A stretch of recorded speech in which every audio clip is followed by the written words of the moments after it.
ये कुछ 30 साल पहले की बात है जब मैं एक अमीर घराने में एक दरवान की नौकरी करता था। मुझे हमेशा से लगता था कि इस घर में कुछ अजीब बात है। हर रोज़ अपने बॉस के लिए गेट खोलता और उन्हें ग्रीट करता था, लेकिन मेरे बॉस कभी भी जवाब नहीं देते। ज़्यादातर मेरे बॉस के घर पर पार्टी होती और हमेशा बहुत सारा बचा हुआ खाना रहता था। मैं गरीब था, इसीलिए मैं बचा हुआ खाना अपने घर ले आता।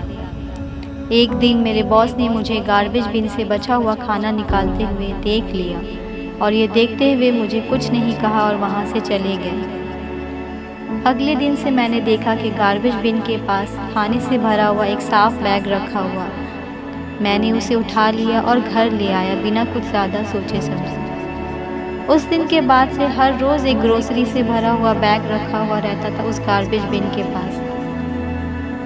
मैं हर रोज़ वो बैग उठा लेता और मेरे खाने का प्रॉब्लम दूर हो जाता था। एक दिन मुझे पता चला कि मेरे बॉस का एक एक्सीडेंट में मौत हो गया है और उसी दिन के बाद से मैंने देखा कि उस गार्बेज बिन के पास ग्रोसरी बैग नहीं रखी हुई रहती। हर रोज़ चेक करता, फिर भी मुझे निराशा के अलावा कुछ और नहीं मिलता। दिन बीतते गए और आखिर में मैंने अपने बॉस की बीवी से अपनी सैलरी बढ़ाने के लिए कहा।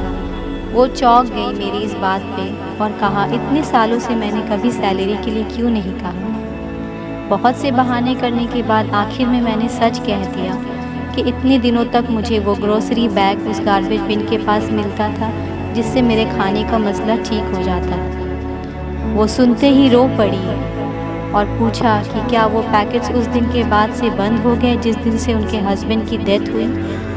मैंने जवाब दिया, हाँ। तब मुझे अचानक से समझ आया कि वो मेरे बॉस ही थे जो खाने का वो पैकेट मुझे निकाल के रखते थे। वो हमेशा से ही मुझे लापरवाह और घमंडी लगे, इसीलिए मैंने कभी सोचे बिना ही कि वो ये इंसान मेरे बॉस हो सकते हैं। मैंने अपनी मालकिन से माफ़ी मांगी और कहा, मेरी सैलरी बढ़ाने की कोई ज़रूरत नहीं है। तब मालकिन ने मुझे बताया कि मैं बहुत सारे लोगों में से एक था जिसे मेरे बॉस खाना देते थे। उस दिन के बाद से मुझे फिर से हर रोज़ खाने से भरा बैग मिलने लगा।